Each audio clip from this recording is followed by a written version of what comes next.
introductory term? No, I don't think you do. Yeah. So a situation where we can't cancel anything out.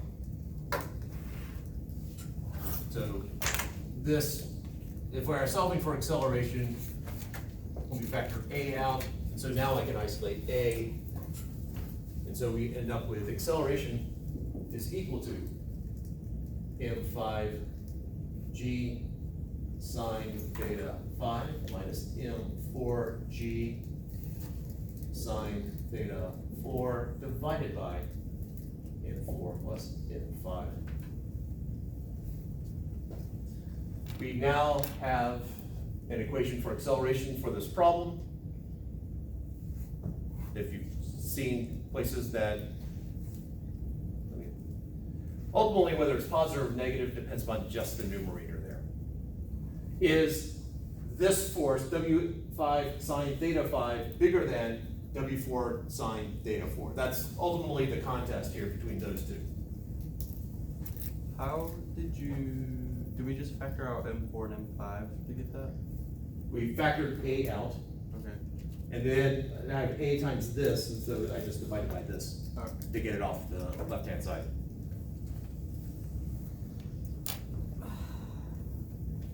And by the way, if you cancel out M4 and then you cancel out M5, you'll get a big written next to it. Oh, that's exactly what I just did. Let's see. Why exactly? Is it because it's attached to it? Because it's attached, because one, there's a plus sign in between it, and when you're canceling out from numerator and denominator, you have to cancel out factors, and that's a term. Terms are added or subtracted.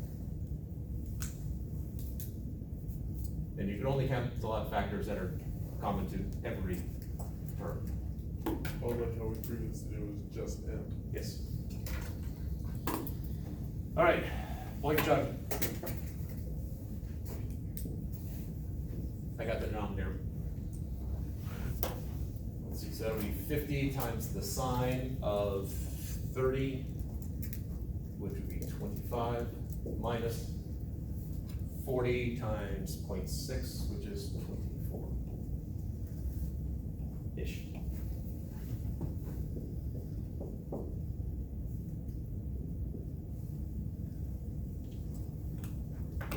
Assuming no careless errors. How are you able to just jump into that math? I picked those angles for a reason. Awesome sauce. So would G be the gravity? Acceleration due to gravity. Yeah, okay. So that would be what, at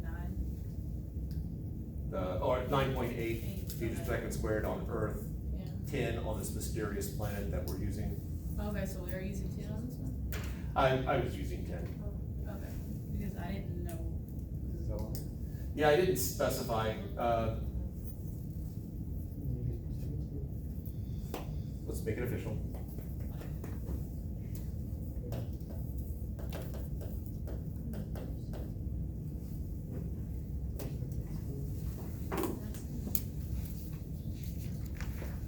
And just watch out for a test writer who puts it on a different planet. That is something that I'm likely to do.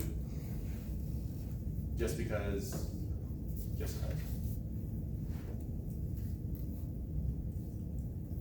Mildly more interesting. All right, so what does this answer mean? It's moving. Well, we assume no friction, so it's not an equilibrium, true. More specifically, what does it say about? We're right. We're right. Yeah, it is gonna go in that direction. So if friction does become part of it, if we now throw friction into it, friction will be acting up the ramp here and down the ramp there, because we picked the correct direction. And then Ibrahim will stand up and go, all you people who doubted me, take that. Yeah.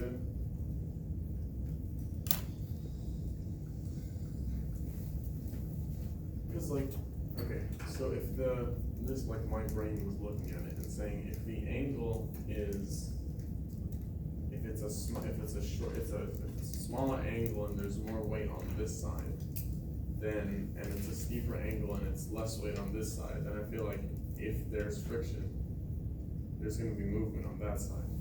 Yeah, but I do it at the larger angle, smaller mass. No, I'm talking about like 30 and the 5. Right, okay. And saying that would. You know what? I'm right. Let me stop talking. Accidental genius? Yes. Okay. It counts.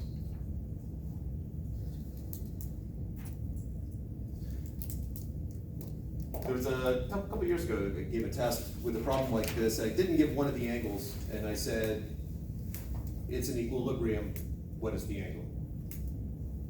So if it's in equilibrium, what is the acceleration equal to? 0. Okay, so in that case, if you're trying to find the angle, you know acceleration is 0, and your only unknown is whichever angle I didn't give you. Then I doubled one of the angles and had you solve it without friction, and then I threw friction into it for part 3 or part 4.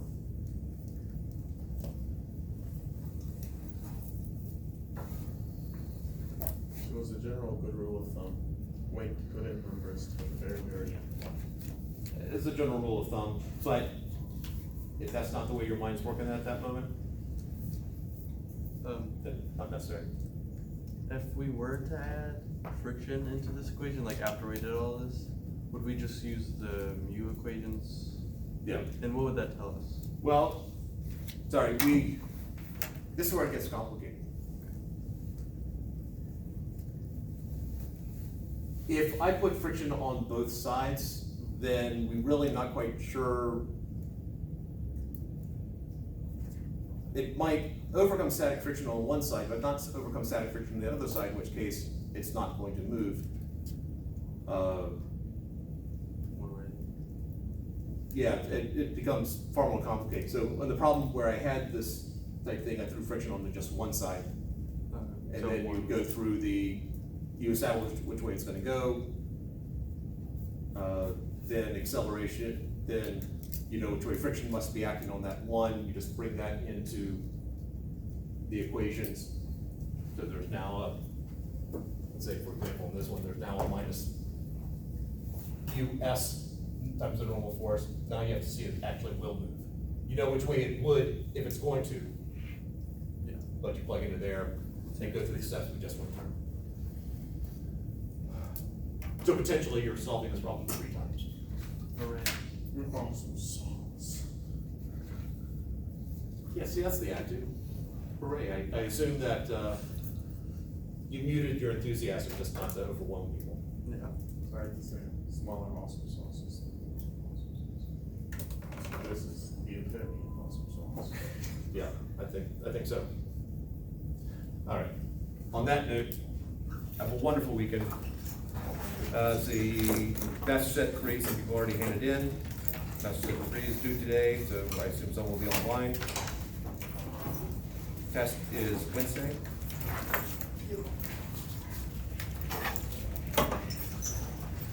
The test is on chapters 2 and 3. Yes. Okay.